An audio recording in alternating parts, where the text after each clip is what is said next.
गांव में विष्णु नाम का एक खिलौने का व्यापारी रहा करता था। गांव के किनारे एक बड़ी सी जमीन पर अपना छोटा सा घर बनाकर वो रहा करता था। उसके पास कुछ गायें और मुर्गियां भी थीं। विष्णु सुबह सुबह उठकर गायों को खाना देता, मुर्गियों को दाना डालता, फिर खुद खाना खाकर खिलौने बेचने बाजार चला जाया करता था। दिन भर खिलौने बेचकर जितना भी पैसा मिलता उसे लेकर वो खुशी खुशी अपने घर आ जाया करता था। एक दिन दूर के गांव में एक मेला लगा था। विष्णु यह सोचकर कि आज अच्छी कमाई हो जाएगी, घर से निकल जाता है। जाते जाते दोपहर हो जाती है और विष्णु को भूख भी लग जाती है। इस वजह से वो जंगल में ही रुककर अपना खाना निकालकर खाने लगता है। तभी उसे याद आता है, अभी तो बहुत दूर जाना है। यह सोचकर वो जल्दी जल्दी बचा खाना वहीं छोड़कर आगे बढ़ जाता है। जैसे ही विष्णु वहाँ से निकलता है, वहाँ एक जंगल की राक्षसी प्रकट हो जाती है। वो बहुत ही भूखी थी, इसलिए देखते ही देखते वो विष्णु का छोड़ा पूरा खाना साफ कर देती है। अभी तक उसको सिर्फ कच्चे मांस का ही स्वाद पता था। उसने कभी इंसानों का पकाया खाना चखा भी नहीं था। ये इंसान आखिर खाने में क्या मिलाते हैं जो इतना स्वादिष्ट खाना बन जाता है। मैंने तो आज तक बस कच्चा मांस ही खाया था, पर ऐसे स्वादिष्ट खाने के लिए तो मैं कुछ भी करूंगी। वो राक्षसी वहीं रुककर विष्णु का इंतजार करने लगती। देर शाम जब खिलौना बेचकर विष्णु घर लौट रहा था, तो वो राक्षसी एक सुंदर स्त्री के रूप में विष्णु के पास जाती है। इस घनघोर निर्जन वन में आप क्या कर रही हैं? यहाँ तो कोई आता जाता भी नहीं। अब मैं क्या बताऊं? मेरे पति इसी वन से होकर व्यापार करने दूर देश गए थे। कई दिनों से मैं उनका यही इंतजार कर रही हूँ, पर वो अब तक नहीं आए। मुझे बहुत भूख लगी है। इतना कहकर वो राक्षसी जोर जोर से रोने लगती है। विष्णु को यह सब देखा नहीं गया और वह बोला, अरे अरे कोई बात नहीं, आप मेरे घर चलिए और पेट भर भोजन कर लीजिएगा। मेरे घर में आपको कोई तकलीफ नहीं होगी। जब तक आपके पति लौट के नहीं आ जाते, आप मेरे घर आराम से रह सकती हैं। राक्षसी को और क्या चाहिए था?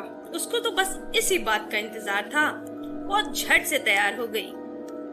भैया, मैं आपके घर का सारा काम कर दूंगी। जब तक मेरे पति नहीं आते, मैं शिकायत का कोई मौका नहीं दूंगी। बस मैं घर के बाहर का कोई काम नहीं कर पाऊंगी। विष्णु ठीक है बोलकर उसको अपने साथ घर ले जाता है। घर पहुंचकर उसने पूरे दिन की बात अपनी पत्नी को विस्तार से बताई। क्या नाम है तुम्हारा? मेरा नाम सुनैना है। सुनैना बनी राक्षसी पूरे घर का काम संभाल लेती है। सुबह सुबह उठकर वो घर की सफाई कर देती है, गायों और मुर्गियों को खाना डाल देती। जब विष्णु गायों को दूध निकाल लेता, तो सुनैना गायों को जंगल से चरा भी लाती। सुनैना के आने के बाद से विष्णु और राधा को कोई काम नहीं करना पड़ता था। राधा पूरा दिन आराम कर पाती थी। सुनैना के आ जाने से पूरे घर में खुशियां आ गई थी। एक दिन त्योहार का मौका आता है और विष्णु को कई सारे ग्राहक मिल जाते हैं। कमाई भी अच्छी होती है। खिलौने बेचकर विष्णु खुशी खुशी घर पहुंचता है, पर आज उसको घर आने में देर हो जाती है। घर पर सब सो चुके थे। जब राधा खटखट की आवाज सुनती है, तो वह सुनैना से कहती है, सुनैना, अरे ओ सुनैना, जरा दरवाजा खोल दे। सुनैना भी नींद में थी, इसलिए वह अपनी जगह पे लेटे लेटे ही अपना हाथ बढ़ाती है और दरवाजा खोल देती है। सुनैना को ऐसा करते देख राधा देख लेती है। ये देखकर राधा की जान हलक में आ जाती है।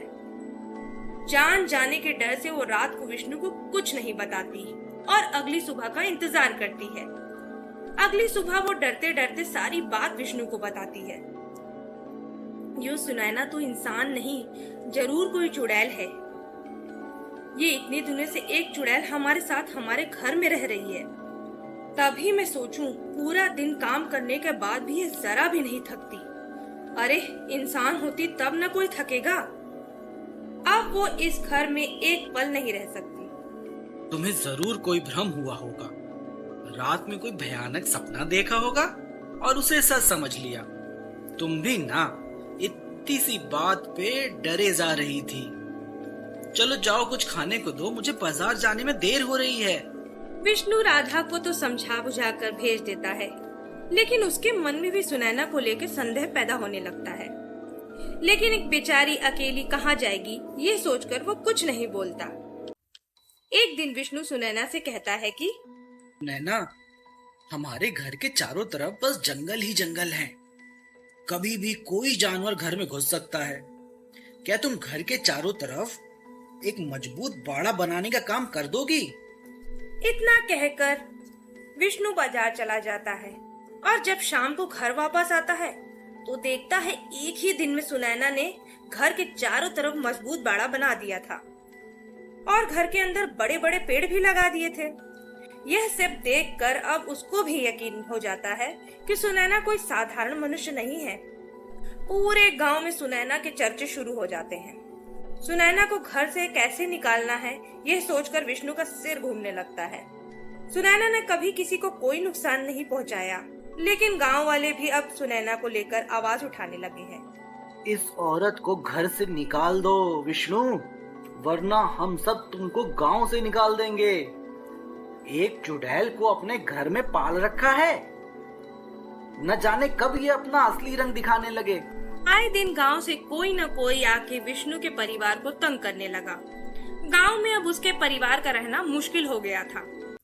एक दिन एक बिल्ली चूहे को दौड़ा रही थी, तभी चूहा एक बिल में घुस जाता है। विष्णु का बेटा कृष्णा चूहे से खेलने की जिद करने लगता है।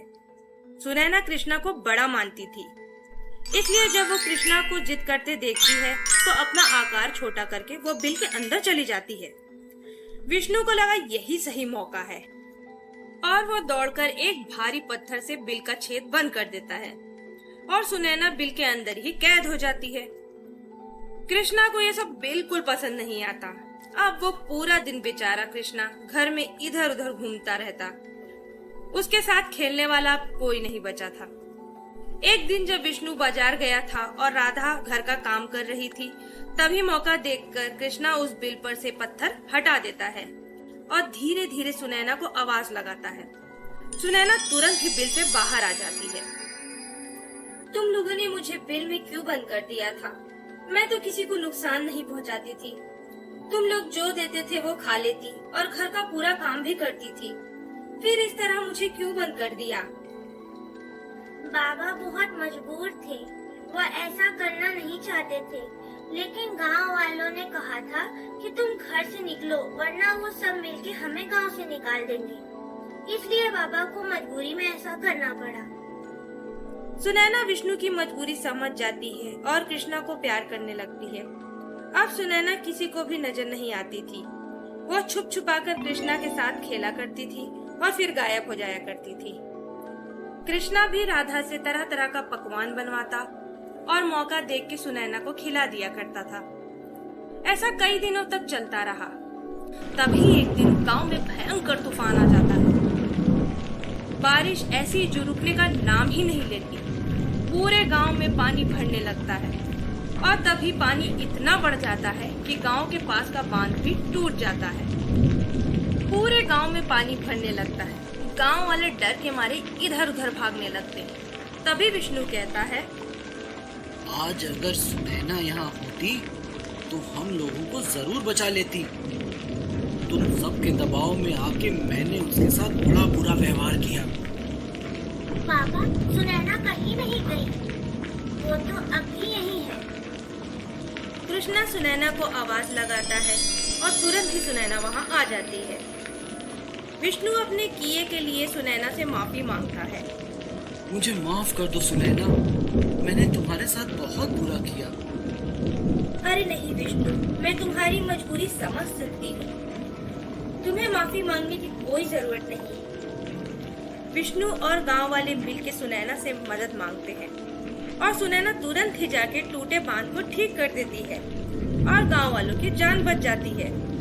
उस दिन के बाद से गांव वाले आगे बढ़कर सुनैना को अपने यहाँ दावत पे बुलाने लगते हैं और सुनैना विष्णु के परिवार के साथ मिलजुल कर रहने लगती है। अगर आपको ये कहानी पसंद आई हो तो हमारे चैनल कहानी गार्डन को सब्सक्राइब करना ना भूलें। और आगे आपको कौन सी कहानी चाहिए हमें कमेंट करके जरूर बताएं।